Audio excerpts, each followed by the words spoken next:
Bueno, damos gracias a Dios, como ya hemos dicho, por la oportunidad que nos da de poder compartir a través de este medio, ¿no? la palabra pastoral que tenemos para esta semana. Si bien es cierto, es una palabra que está pensada un poco más en nuestra congregación, pero entendemos que va a ser también de bendición para cada una de las personas, ¿no? Que nos puedan estar escuchando y viendo también a través del Facebook. Y creemos también de que Dios, todo esto que está ocurriendo a nuestro alrededor, creemos que no es algo accidental, es algo que Dios tiene controlado y lo ha permitido también para poder de alguna forma u otra estar tratando también con nuestras vidas. Así es que es importante que podamos, ¿no?, ser conocedores también de los tiempos que Dios está trayendo sobre cada una de nuestras vidas. Vamos a iniciar este tiempo, ¿no?, con una oración. Vamos a dejar en sus manos, ¿no?, que la palabra de Dios pueda realmente ser una muy buena semilla, que caiga en buena tierra, que nuestros corazones se preparen, ¿no?, para poder recibir todo lo que Él tiene para cada uno de nosotros. Así es que os quiero invitar a que oréis allí desde vuestros hogares, podáis inclinar vuestros rostros y dejar y permitir que el Señor también pueda hablar a vuestros corazones. Y nos acompañáis en esta oración. Padre amado, en el nombre de Jesús, Señor, una vez más nos presentamos ante ti en medio de toda esta situación que estamos viviendo a nivel mundial, Señor, a través de esta crisis que estamos viviendo a nivel mundial, una crisis sanitaria, algo que era impensado hace un mes, unas semanas atrás. Era impensado que pudiésemos pasar por una situación como esta, pero creemos, Señor, y entendemos que tú lo has permitido porque tienes un propósito, tienes un plan también que estás desarrollando en tu soberanía, tienes algo que estás también tratando con la vida de las personas y con cada uno de nosotros en particular, Señor, y queremos, Padre amado, que a través de estas palabras que hoy tienes para nosotros, de tu palabra que tú tienes para nosotros, puedas estar hablándonos, Señor. Sí, necesitamos en medio de estos tiempos, en medio de esta realidad en la cual vivimos, Señor, necesitamos que tú nos hables, que tú hables a nuestro corazón. Solo tu palabra, Señor, tiene vida eterna, como decía Pedro, Señor. Solo tus palabras son palabras de vida eterna. Solamente tu palabra puede traer el consuelo, puede traer la respuesta. Solamente tu palabra, Señor, puede traer la orientación también que necesitamos, Señor, tener en medio de esta crisis. Solo tu palabra, Señor, puede traer también esperanza en medio de esta situación. Solo tu palabra puede sanar nuestro corazón, puede sanar nuestras vidas. Y queremos, Señor, que mientras compartimos la palabra en esta mañana, mientras tu palabra es expuesta también, Señor, te pedimos, Señor, que tu Espíritu Santo pueda estar trayendo sanidad, pueda estar trayendo liberación, pueda estar trayendo restauración, puedas estar trayendo también, Señor, fortaleza a cada vida y a cada corazón también, Señor, y que de acuerdo a la necesidad que cada uno tiene, Señor, pueda recibirlo en esta mañana. Muchas gracias, Padre, muchas gracias, Señor. Dejamos en tus manos este tiempo, Señor, que pueda ser de mucha edificación para cada uno de nosotros. En el nombre de Jesús, Señor. Amén y amén. Gloria al Señor. Estamos viviendo, como hemos dicho, tiempos complejos, tiempos de crisis, tiempos de confusión, como que todo se ha revuelto desde unos días a la fecha. Hace un mes, 2 meses atrás era impensado lo que estamos viviendo hoy, no estaba planificado, nadie lo tenía tal vez en su pensamiento, ni siquiera en su imaginación, podríamos tal vez haber pensado que íbamos a pasar por una situación como esta. Pero Dios sí lo tenía organizado y creemos en eso, de que Dios lo tenía todo controlado. ¿Y nosotros qué es lo que nos espera en medio de esta situación? Bueno, enfrentarlo desde una perspectiva diferente a como la enfrenta el común de la gente, ¿no? La Iglesia creo que debemos tener una mirada diferente, una mirada por sobre las situaciones. Hace unos días atrás, hace 2 domingos atrás, recuerdo, compartíamos en la iglesia, ¿no? Acerca de lo que era la importancia del lugar secreto. Que Jesús, cuando le enseñó a sus discípulos a orar, dentro de la oración, de la forma de orar, le dijo que tenían que entrar en su habitación, en su lugar secreto, cerrar la puerta atrás de ellos y orar. Y el Padre que nos ve en lo secreto nos recompensará en público. Y entendíamos que de alguna forma u otra Dios estaba haciendo un llamado también a la intimidad, ¿no? A acercarnos a Él, a buscarlo a Él. Luego veíamos a un Daniel cuya oración era contestada también en lo secreto. Y en lo secreto Dios le revelaba, ¿no?, el sueño de Nabucodonosor. y también no solamente el sueño de Nabucodonosor, sino también la interpretación de este sueño. Y eso es interesante porque todo ocurre donde allí, dentro de lo secreto, en el lugar secreto, en la intimidad.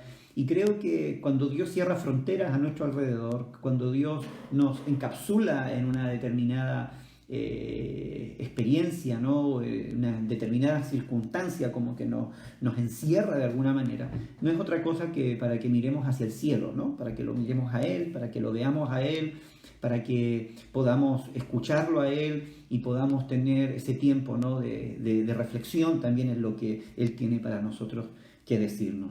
Yo quiero leer en esta mañana un pasaje, un poco siguiendo esa misma idea, un pasaje que es muy conocido por tal vez la mayoría de la gente que lleva un tiempo en las iglesias, ¿no? En Primera de Reyes, capítulo 19, voy a leer desde el versículo 1, estaré leyendo hasta el versículo 13. Es una narración de una situación que vive Elías, ¿no? Elías acababa de avergonzar, vamos a decirlo de alguna manera, a los profetas de Baal y de Acera. Los profetas de Baal y de Acera no habían logrado hacer descender fuego del cielo, no lo habían logrado. Elías, con una breve oración, hace descender fuego del cielo. Dios le responde con fuego del cielo, pero acto seguido se ve huyendo, ¿no? de Jezabel, cuando Jezabel ve, ¿no? que sus sacerdotes habían sido muertos, habían sido asesinados. Se enoja, se enfurece y va a por Elías para asesinarlo, para matarlo. Y cuando él se entera, él huye. Y esta narración habla de esa huida, ¿no? Acab dio a Jezabel la nueva de todo lo que Elías había hecho y de cómo había matado a espada a todos los profetas. Capítulo 19, versículo 2, Primera de Reyes. Entonces envió Jezabel a Elías un mensajero diciendo: así me hagan los dioses y aún me añadan, si mañana a estas horas yo no he puesto tu persona como la de uno de ellos. Viendo pues el peligro, se levantó y se fue para salvar su vida, y vino a Berseba, que está en Judá, y dejó allí a su criado. Y él se fue por el desierto un día de camino, y vino, se sentó debajo de un enebro, y deseando morirse dijo: basta ya, oh Jehová, quítame la vida, pues no soy yo mejor que mis padres. Y echándose debajo del enebro, se quedó dormido. Y aquí luego un ángel le tocó y le dijo: levántate, come. Entonces él miró, y aquí a su cabecera una torta cocida sobre las ascuas y una vasija de agua, y comió y bebió, y volvió a dormirse. Y volviendo el ángel de Jehová la segunda vez, lo tocó, diciendo: levántate y come, porque largo camino, ¿no?, te resta. Se levantó pues, y comió y bebió, y fortalecido con aquella comida, caminó 40 días y 40 noches hasta Horeb, el monte de Dios. Y allí se metió en una cueva, donde pasó la noche, y vino a él palabra de Jehová, el cual le dijo: ¿qué haces aquí, Elías? Él respondió: he sentido un vivo celo por Jehová, Dios de los ejércitos, porque los hijos de Israel han dejado tu pacto, han derribado tus altares, y han matado a espada a tus profetas, y solo yo he quedado, y me buscan para quitarme la vida. Y le dijo: sal fuera y ponte en el monte delante de Jehová. Y aquí que Jehová pasaba, y un gran y poderoso viento que rompía los montes y quebraba las peñas delante de Jehová. Pero Jehová no estaba en el monte, en el viento. Y tras el viento un terremoto, pero Jehová no estaba en el terremoto.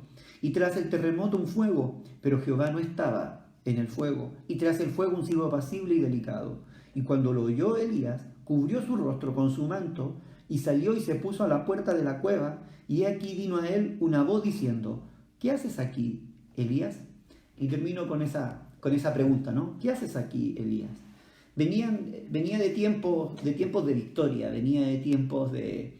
Elías había tenido buenos tiempos, había tenido tiempos donde su ministerio, de alguna forma u otra, había llegado a la cúspide, ¿no? Su rol como profeta estaba en su máximo apogeo, con el respeto y el reconocimiento, ¿no?, del pueblo de Israel. Había humillado a los profetas de Baal y de Acera, los había humillado de manera espantosa, vamos a decirlo de alguna manera, para los profetas, ¿no? Los había humillado, terminó con un degollamiento masivo de esos profetas. Es decir, fue una victoria aplastante frente a esta situación que él estaba viviendo. Y uno se explica y uno ve todo esto, ¿no? Cómo de la noche a la mañana las cosas.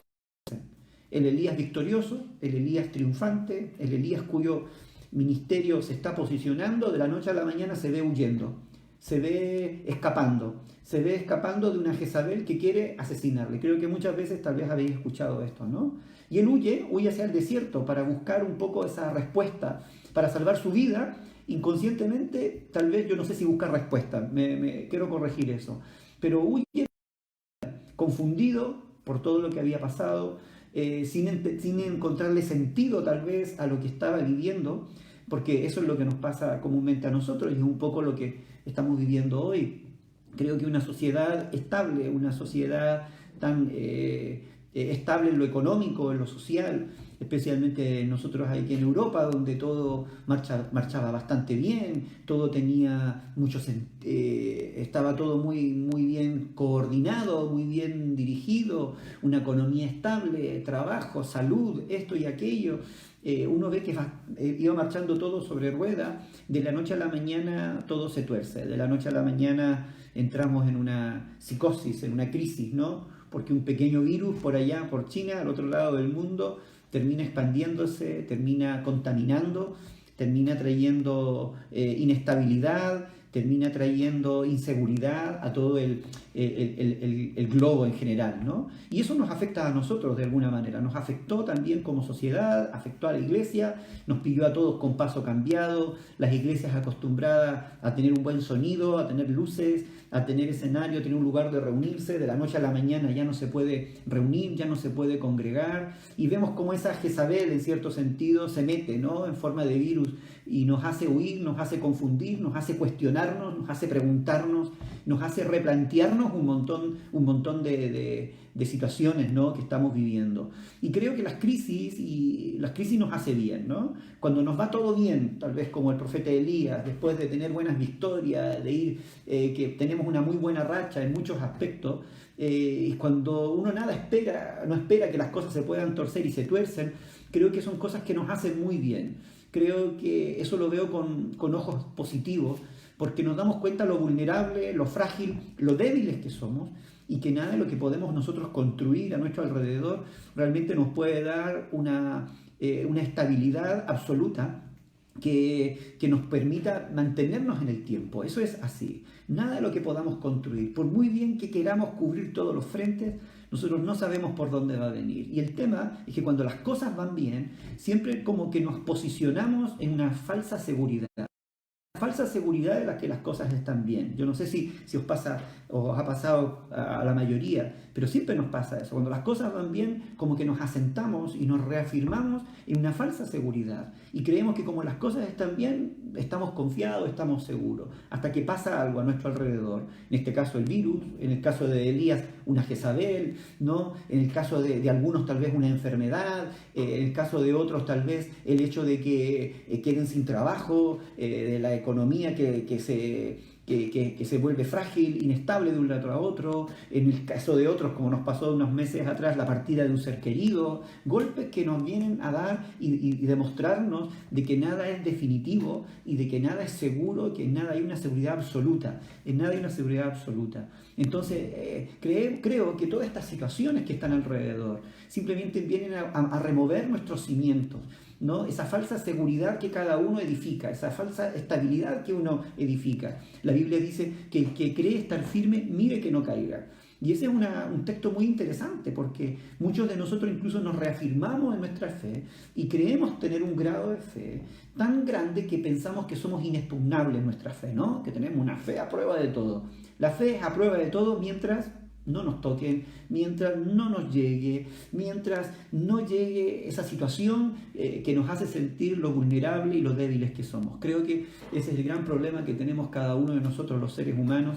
Y por qué no decirlo, a veces nosotros como cristianos también creemos que tenemos como un algo que nos protege y que nos vamos a pasar lo que pasan los demás y la verdad que la experiencia nos demuestra que vamos a pasar hambre, frío, desnudez, igual que los demás. La diferencia es que vamos a estar bajo la cobertura del Señor. Hay una falsa estabilidad, ¿no? Hay una falsa seguridad que es frágil, que aunque parezca definitiva y estable, es mucho más frágil de lo que nosotros pensamos. Hasta que pasamos por estas situaciones, nos damos cuenta lo frágil de todo esto. Pero bueno, siguiendo un poco la vida de Elías, Elías cuando ve estas situaciones lo que hace es huir. Es huir, huir. Y es un poco lo que muestra esa huida de Elías. Cuando uno la lee, uno ve un Elías desconcertado, ve un Elías que se le han movido todos los cimientos, ¿no? de su confianza, todo lo que él había confiado, en todo lo que él se había afirmado, en todo lo que él se había reafirmado y asegurado de la noche a la mañana, los cimientos de todo ello se ven removidos y le llevan a un estado de inestabilidad. Dice que se da bajo un enebro y procura morirse, lo único que quiere es morirse, lo único que quiere es que las cosas se acaben. ¿Qué diferencia hay con el Elías que es capaz de orar, que es capaz de enfrentar a los profetas de Baal, que es capaz de enfrentar a Acab? Qué diferente es el Elías que vemos aquí. Un Elías débil, un Elías vulnerable, un Elías convertido en nada, en una expresión de máxima humillación, por decirlo de alguna manera. Lo vemos allí, deseando morirse, acabar todo, hasta que viene un ángel lo alimenta sin decirle nada, ¿no? Y ese alimento espiritual es lo único que lo mantiene vivo en medio de esa situación de vulnerabilidad. Y la verdad de las cosas es que eso es así. Cada uno de nosotros, cuando pasamos por situaciones de vulnerabilidad, lo único que va a lograr traer un verdadero alimento y una verdadera paz a cada uno de nuestros corazones es el alimento espiritual, es el alimento que viene del cielo, el alimento que viene de parte del Señor. Y eso es lo que nos va a dar fuerza para seguir adelante. Luego de esta alimentación, Elías camina 40 días y 40 noches hasta que llega al monte de Horeb. Entonces, de la misma manera, nosotros, ¿no? De alguna forma u otra, el alimento espiritual, el alimento que viene del cielo, es lo único que nos permite seguir marchando adelante. Fueron 40 días muy largos, para que os imagináis, 40 días en buenas condiciones ya son largos. Imagínense 40 días en medio de una situación, ¿no? emocional, en una situación emocional frágil, físicamente tal vez frágil, mentalmente también desgastado, consumido. Él camina tal vez por inercia, y eso es lo que ocurre cuando pasamos por situaciones de crisis, ¿no? Cuando nos golpean las bases, ¿no? de todo lo que hemos construido, esa seguridad se cae, se derrumba, ¿no? Qué débil nos logramos sentir, qué frágil nos sentimos, y los tiempos se hacen inacabados, ¿no? Esos 40 días tienen que haberse hecho eternos. Caminar por el desierto, sabía que había tal vez un objetivo simplemente a la distancia, pero era caminar y caminar sin saber, ¿no? Cómo, dónde y cómo iba a venir la respuesta. Y creo que nosotros estamos en ese caminar, en cierto sentido, ¿no? Estamos viendo, miramos hacia adelante, no sabemos cuándo va a acabar todo esto. Algunos hablan de 15, 20, 30, 60 días. Pero lo único que tenemos que hacer es caminar, alimentarnos de parte del Señor, alimentarnos de la palabra del Señor, buscar de su rostro, ¿no? En el lugar secreto, y dejar que su alimento nos ayude a resistir y a mantener este caminar, ¿no? Hasta que lleguemos, ¿no? a un proceso de liberación, a un proceso de restauración también completo. Pero bueno, lo que quiero llegar, un poco aquí hay algo que me llama mucho la atención también, ¿no? Que alguna vez lo he comentado en la congregación. Después de estos 40 días que él lleva caminando, este Elías desgastado, este Elías agobiado, confundido, tal vez con muchos pensamientos, con muchos cuestionamientos, ¿por qué no? Toda crisis nos lleva a cuestionarnos, nos lleva a preguntarnos, ¿no? ¿Qué es lo que está pasando y por qué ocurre? Él dice la palabra en el versículo 9, estoy leyendo Primera de Reyes 19, ¿no? Ahora el versículo 9, dice que cuando él llega, dice que llegó allí y se metió en una cueva, y donde pasó la noche. Una cueva, es decir, no encuentra un mejor lugar. Bueno, eran los lugares donde habitualmente se residía en las montañas, ¿no? Las cuevas eran lugares seguros, pero la cueva también nos habla de un lugar de silencio, y eso a mí me llamaba la atención y reflexionaba en eso, ¿no? Era un lugar de silencio, era un lugar de oscuridad también, que tal vez lo único que iluminaba la cueva era las antorchas o era la fogata que se podía hacer para calentarse. Era un momento, era un tiempo de incertidumbre tal vez en esa cueva. ¿Qué pasará? ¿Qué entrará? ¿Qué entrará allí? Esa cueva representa ese tiempo de soledad, de aislamiento. Lo queramos o no, de alguna forma Elías estaba viviendo un retiro espiritual forzado, vamos a decirlo así. Se había visto entre la espada y la pared y estaba llegando a un retiro espiritual bastante forzado. Y creo que es un poco lo que como iglesia estamos viviendo y como sociedad también estamos viviendo, ¿no? Dios nos está llevando a un aislamiento, nos está encerrando en nuestras propias cuevas. Tal vez no tenemos una cueva como la que estaba Elías allí en el monte Horeb. Tal vez nuestras cuevas son un poco más cómodas, tienen sofá, tienen televisión, tienen internet, tienen calefacción, los que estamos en invierno y lo necesitamos todavía por acá en el norte, tiene ciertas comodidades, pero al fin y al cabo sigue siendo una cueva, sigue siendo una jaula de oro, sigue siendo un encierro donde el silencio, lo queramos o no, es bastante largo, ¿no? Largos momentos de silencio, oscuridad, porque no vemos las cosas claras. ¿Cómo vamos a salir de esto? Esa es la pregunta que se hace el gobierno y la pregunta que se hacen muchos, ¿no? ¿Cómo vamos a salir de esto? Y todos nosotros, ¿cómo vamos a salir? ¿Cómo va a salir la economía? Esto está redundando en problemas económicos al interior de la familia. ¿Cómo vamos a salir de todo esto, no? ¿Cómo vamos a salir? Y el trabajo, ¿cómo vamos a salir? ¿Cómo vamos a salir? Vamos a entender lo que estamos viviendo, hay un motivo, hay una causa, etcétera, ¿no? Un tema de oscuridad, ¿no? Un tema de soledad, un tema de aislamiento que de alguna forma u otra nos lleva allí a reflexionar. La pregunta en medio de la reflexión que hace Dios a Elías cuando estaba allí en la cueva, le dice, ¿qué haces aquí, Elías? ¿Qué haces aquí? Y yo creo que esta pregunta tiene varios matices, mucha gente lo puede tomar de diferentes maneras, tiene varios matices. Por un lado, decir, ¿qué haces aquí, Elías? Puede significar, Elías, no deberías estar en otro lado, ¿qué haces aquí? ¿No? Decirlo de alguna manera. No deberías estar tú allí en Israel y seguir profetizando, ¿qué haces aquí? ¿Por qué te has caminado 40 días y has caminado y has llegado hasta aquí? ¿Qué haces aquí? ¿No? ¿Por qué vienes huyendo aquí? ¿Por qué vienes aquí huyendo? ¿Qué haces aquí? ¿Acaso la respuesta no está en otro lado? Ese ¿qué haces aquí? Tiene muchas interrogantes, porque al fin y al cabo esa pregunta lo que está buscando o quiere recibir de parte de Elías es una respuesta en la cual Elías pueda sacar lo que hay en su corazón. Dios nos aísla simplemente para preguntar, ¿qué quieres? ¿Qué te pasa? ¿Qué haces aquí? ¿Qué necesitas? ¿No? A veces vamos donde Dios o ni siquiera ni vamos donde Dios. Pero cuando vamos donde Dios, Dios espera que nos acerquemos a Él para preguntarle, ¿no? Señor, ¿qué está pasando? Con un corazón contrito y humillado. No para pedir explicaciones, sino simplemente para pedir misericordia, para pedir fortaleza, para buscar aliento, para buscar esperanza en medio de Él. ¿Qué haces aquí? Y tal vez la pregunta que nosotros debiéramos hacernos, ¿qué hacemos aquí? En nuestros tiempos de ocio, ¿qué hacemos? ¿Cómo lo estamos aprovechando? ¿De qué manera lo estamos invirtiendo?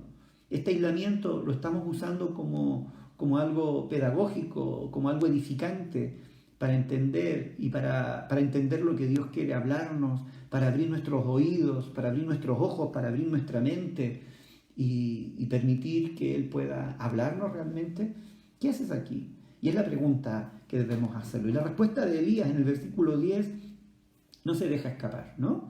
Elías responde, ¿no? Que a causa de su celo mató a los profetas, esto y aquello, pero me quedo con la última frase. Dice, y solo yo he quedado, y me buscan para quitarme la vida. He quedado solo, en otras palabras está diciendo, Señor, he quedado solo, y más encima estoy a punto de morir, porque si me pillan me matan, Señor, he quedado solo. Por eso es que hablaba de la cueva como el sentido de soledad, ¿no? El sentirte solo. Nunca habíamos estado tan cerca, pero tan lejos a la vez. No sé si os pasa por la mente eso. Podemos estar a un par de metros de distancia, pero a la vez estamos lejos, porque no podemos juntarnos, no podemos tocarnos, no podemos tomarnos un café, las cafeterías se han vaciado, ya no podemos visitarnos, ya no podemos estar. Estamos aislados de alguna forma u otra. Estamos viviendo un tiempo en nuestra cueva, en nuestra huida, estamos encerrados en nuestras cuevas. Y en nuestras cuevas Dios nos pregunta, ¿qué haces aquí? ¿Qué es lo que quieres? Durante estos días, en lo personal, simplemente le he estado diciendo, Señor, yo lo único que quiero es que tú me hables, de verdad. Que tú me hables, que estos tiempos de retiro, lo voy a tomar como un retiro forzado, tú puedas decirnos qué tienes para nuestra vida, qué tienes para mi vida como familia, qué quieres hablar, qué palabra tienes para la congregación, qué palabra tienes para cada uno de nosotros. Señor, háblanos. Y creo que lo que necesitamos es eso, escucharle, qué es lo que Él quiere decirnos, qué instrucciones quiere darnos, qué palabras de corrección, de dirección. Es un tiempo para escuchar la voz de Dios no solamente a través de la palabra y la oración.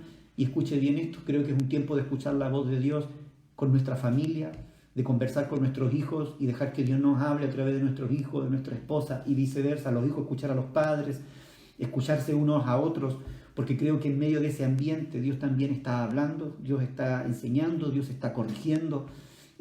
Tal vez nunca habíamos tenido tiempo para como matrimonio conversar, ahora tenéis el tiempo, como familia conversar, jugar, ahora lo tenéis, porque las redes sociales siempre nos han distraído, el salir nos ha distraído, el trabajo nos ha distraído, pero este aislamiento es una forma en la que Dios también nos está hablando, nos está sanando, y creo que muchas relaciones van a ser sanadas también en medio de este aislamiento, porque el lugar de la cueva es un lugar donde Dios también está tratando nuestras vidas. Acto seguido, dice la palabra, y con esto ya voy acabando, dice que Dios le habla a Elías. Después que le pregunta y Elías le dice, me he quedado solo. Bueno, le dice Dios, sale de la cueva, sal de aquí. Y ocurren varias cosas, ¿no? Sal fuera, ponte en medio del monte, dice, ¿no? El versículo 11 estoy leyendo, delante de Jehová. Y he aquí que Jehová pasaba y un grande y poderoso viento que rompía los montes y quebraba las peñas delante de Jehová. Pero Jehová no estaba en el viento. Elías sale y lo primero que ve es un viento. Lo primero que siente es un viento, pero un ventarrón que rompía las peñas. Y seguramente Elías pensó y dijo, aquí es Dios. Por fin Dios me va a dar una palabra, me va a hablar, me va a decir, me va a alimentar, me va a alentar, me va a decir algo. Aquí estaba. ¿Pero qué ocurre? Pero Jehová no estaba, dice en el viento. Luego del viento empieza un terremoto, y quienes hemos vivido terremotos y temblores fuertes como en mi país, en Chile, ocurren, sabemos de qué trata eso. Se remeció todo seguramente, muy fuerte, se remeció todo lo que había allí a su alrededor. Pero dice que Dios no estaba tampoco en el terremoto. Y luego dice que tras el terremoto, un fuego, pero que Jehová tampoco estaba en el fuego, ni en el viento, no estuvo en el terremoto, y tampoco estuvo en el fuego. Y tras el fuego, un silbo apacible y delicado. No sé si os dais cuenta que todos nosotros de alguna forma u otra tenemos unas expectativas. Y creemos de que Dios de alguna forma u otra tiene que darnos una explicación y Dios va a intervenir y Dios va a hablar. Y repiten 2 o 3 ocasiones. Y Dios no estaba. Pero Jehová no estaba. Pero Jehová no estaba. Jehová no estaba allí. Donde Elías lo esperaba, Jehová no estaba. Y eso es una de las cosas muy interesantes que suele ocurrir a lo largo de nuestra vida. Dios no siempre está donde nosotros creemos que va a estar. Dios no siempre va a hablar de la manera como nosotros creemos que nos va a hablar. Dios no siempre va a estar en las manifestaciones que nosotros creemos, ¿no? Y que de alguna forma u otra nos ha enseñado la tradición que Dios está. En estos días nos estamos dando cuenta de que Dios no está en los templos. Perdóneme, pero Dios no está en los templos. Dios está en cada uno de nosotros. Que Dios no está en medio de esa alabanza donde hay buena música, donde hay música de moda, ¿no? Música moderna, y que cantan con preciosas voces, coros fabulosos, y nos damos cuenta de que Dios no estaba allí solamente. Y que se apagaron las luces, se cerraron los templos, y nos dimos cuenta de que Dios no estaba allí, o que Dios no solamente no estaba allí, y que hoy Dios está en otra forma. Y lo que me llama la atención es que tras el terremoto y el fuego y el viento, Dios dice que viene un silbo apacible y delicado. Prácticamente casi un silbo silencioso. Tal vez como una brisa que simplemente paseaba. Y en medio de esa brisa que paseaba, dice que cuando Elías lo escucha, reconoce que es la voz de Dios y Dios comienza a hablarle. Y Dios le vuelve a responder, ¿qué haces aquí, Elías? Dios estaba rompiendo estructuras en su mente, estaba rompiendo paradigmas en su mente, estaba rompiendo formatos en la mente de Elías. Elías, un hombre acostumbrado al fuego, había caído fuego del cielo, acostumbrado tal vez a terremotos, acostumbrado a vientos, acostumbrado a manifestaciones gloriosas del Señor. Por un momento en su vida, o tal vez este era el único momento en su vida en que él iba a ver algo totalmente diferente a lo que él había visto y había experimentado antes. Y déjame decirte que estamos viviendo tiempos donde se nos han roto todas las estructuras. Estamos saliendo de nuestra cueva, y cuando entendamos que tenemos que salir de nuestra cueva, Dios o el salir de nuestra cueva va a ser un proceso donde Dios va a romper, y está rompiendo hoy todas nuestras estructuras, porque Dios no ha estado donde nosotros creíamos que estaba. Dios no ha estado en los niveles, en los decibeles, como decía alguien por allí, ¿no? De la forma como cantamos, porque algunos piensan que entre más alto canten, Dios va a estar allí, entre más alto oren, Dios va a estar allí. Perdóname, pero Dios no está en los decibeles nosotros que usemos para cantar. Dios no está en las grandes catedrales. Él está presente también en el silbo apacible y delicado. Y creo que ha llegado un momento donde Dios nos ha encerrado para apagar las luces, para poder desviarnos de todo ese ruido que lo único que ha hecho es distraernos y que perdamos la atención de donde debemos realmente tenerla, para poder redireccionar nuestra atención hacia el lugar donde realmente Él está presente. Él no está en el fuego en este momento, Él no está en el terremoto, Él está hoy en el silbo apacible. Y creo que ese es el lugar fundamental sobre el cual se construye. No sé si os habéis dado cuenta, perdónenme que me alargue un poquito, total no tenéis muchas cosas que hacer, así que me tendréis que perdonar. Pero no sé si os habéis dado cuenta. Lo fundamental del crecimiento del cristiano está en el silbo apacible. Jesús lo dijo, cierra la puerta atrás de ti, entra en tu lugar secreto, cierra la puerta atrás de ti, y tu Padre que te ve en lo secreto te recompensará en público. Es decir, nosotros hemos construido un evangelio al revés. Le hemos dado valor a lo público. Hemos construido una vida devocional pública y nos hemos olvidado de lo privado. Y la gente ha aprendido a depender de la buena música, ha tenido y se ha hecho dependiente de las grandes catedrales, se ha hecho dependiente de las multitudes, se ha hecho dependiente de los conciertos, se ha hecho dependiente de seminarios, se ha hecho dependiente de tantas cosas. Pero se ha olvidado de lo fundamental, de los tiempos de silencio, de los tiempos personales, de los tiempos individuales. La vida y la relación con Dios no se cultiva en los medios de los terremotos y en medio del fuego y en medio de esas manifestaciones portentosas del Señor, que sí están, que pueden estar, que son valiosas, que son hermosas y que tal vez nos van a desafiar y van a alentar nuestra fe, por supuesto. La verdadera fe se edifica en medio de los lugares del silencio, en la individualidad. Allí en la soledad del desierto, allí en la soledad de nuestra casa, allí en la soledad de nuestra habitación, allí en medio del aislamiento. Y creo que de alguna forma u otra todo esto también se transforma, ¿no?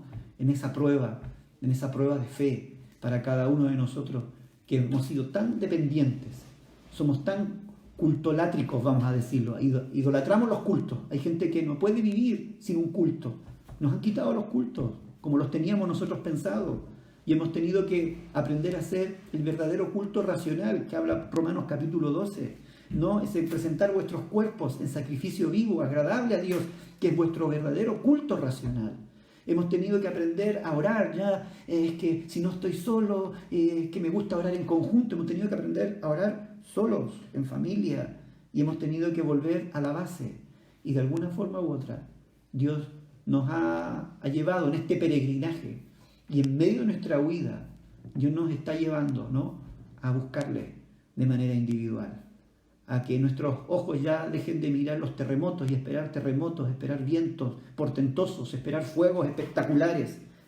No, porque Dios no solo está allí, sino que yo creo, permítame en lo personal, que si hay fuego, hay terremoto y hay viento, es porque primero la iglesia y nosotros de manera individual como iglesia hemos aprendido a buscar a Dios y hemos aprendido a escucharle en el silbo apacible.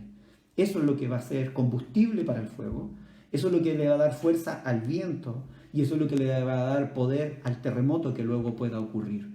Pero primero tenemos que aprender a escuchar en medio del silbo apacible. Y cuando lo oyó Elías, ese silbo apacible y delicado, cubrió su rostro con su manto y salió y se puso a la puerta de la cueva. Y he aquí que vino a él una voz diciendo: ¿qué haces aquí, Elías?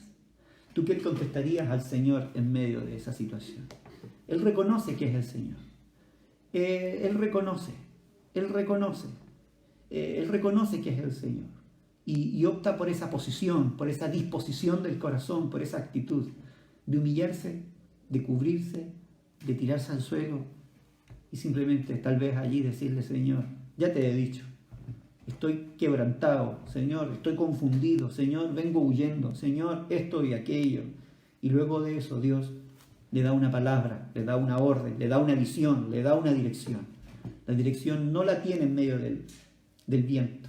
A veces esas cosas ensordecen y opacan nuestra visión, porque le damos más atención a esas manifestaciones que a la voz de Dios. Y es tiempo, y estos tiempos son para poder escuchar su gloria, para poder escuchar su palabra y luego poder ver su gloria. Pues nada, ¿qué tal si oramos al Señor y le decimos: Señor, en medio de esta huida queremos escuchar tu voz? En medio de esta huida, enséñanos a escucharte en medio del silbo apacible y delicado. Enséñanos a escucharte, Señor. Ahora que ya no hay fuego, que no hay terremoto, ahora que no hay viento, ahora que no hay nada espectacular, que podamos realmente entender y que se rompan esos paradigmas en nuestra mente y poder comprender de que Dios quiere llevarnos allí, a esos tiempos de intimidad. Amado Dios, te damos muchas gracias, porque tú eres bueno, porque tú eres fiel. Gracias, Señor, por tu palabra. Gracias, Señor, por tu presencia.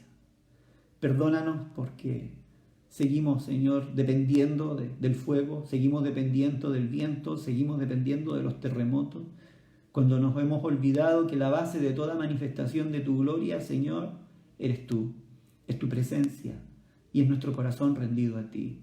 En estos tiempos de aislamiento, de soledad, en estos tiempos que vamos caminando por este largo desierto, Señor, y vamos dirigiéndonos hacia ti, hacia el lugar correcto. En medio de estos tiempos, Señor, donde tal vez estamos escondidos cada uno en su cueva también, tiempos de reflexión, tiempos de inquietud, Señor, de incertidumbre, allí estás tú, Señor, hablándonos, y ahí estás tú para encontrarte con nosotros, Señor. Ahí estás tú para romper nuestros paradigmas, ahí estás tú, Señor, para mostrarnos realmente lo que es el verdadero evangelio y lo que es la verdadera espiritualidad, Señor. Y que es el tiempo, Señor, donde tú estás rompiendo esos paradigmas, estás rompiendo esos formatos, porque quieres llevarnos, Señor, de vuelta, Señor, a lo fundamental, de vuelta a lo básico, de vuelta al verdadero sentido, Señor, al verdadero sentido, a la verdadera esencia, Señor, de lo que es la vida, del Evangelio. Sin liturgias, esas liturgias que también se han transformado en verdaderos, Señor, en verdaderos santos, en verdaderos ídolos a nuestro alrededor. Esas liturgias que tal vez nos han empaquetado, nos han encerrado, Señor, y nos han estructurado tanto que le hemos coartado la libertad a tu espíritu. Esas liturgias, Señor, tan programadas que ya las sabemos de memoria. Tantas cosas, Señor. Rómpelas, Señor. Rómpelas en nuestra mente, rómpelas en nuestro corazón, rómpelas aún dentro de nuestra congregación. Que cuando salgamos de esta situación el día de mañana, podamos salir renovados, podamos salir purificados y podamos ver, Señor, fuego, podamos ver tal vez terremoto, podamos ver muchas cosas, pero que el sustento de todo ello, Señor, sea el haber estado en los momentos de silencio, en el silbo apacible, escuchando tu voz. Que ese sea el combustible que alimenta el fuego, que ese sea el poder que alimenta el terremoto, que sea el poder que alimenta el viento de tu presencia soplando, Señor, en medio de esta sociedad. Oramos, Señor, oramos por las familias también, Señor, que están pasando por situaciones de crisis, por situaciones también de pérdida, Señor, especialmente pérdida a causa de los fallecimientos por el coronavirus. Oramos, Señor, que tú les traigas consuelo, que en medio de su huida puedan huir hacia ti y se puedan encontrar contigo. Gracias, Señor. Dejamos todo este tiempo, Señor. Lo dejamos en tus manos. En el nombre de Jesús. Amén y amén. Muy bien, mis amados. Que el Señor les bendiga grandemente. Durante la semana seguiremos en contacto con los hermanos de la iglesia y también aquellos oyentes, ¿no? Aquella gente que nos ha visto por Facebook durante estos minutos y nos verá durante la semana. El próximo domingo a las 11:15 de la mañana, hora de España, tendremos también un tiempo de reflexión en la palabra. Si esta palabra te ha edificado, puedes dejar tu comentario también allí en nuestro Facebook. Que Dios les bendiga.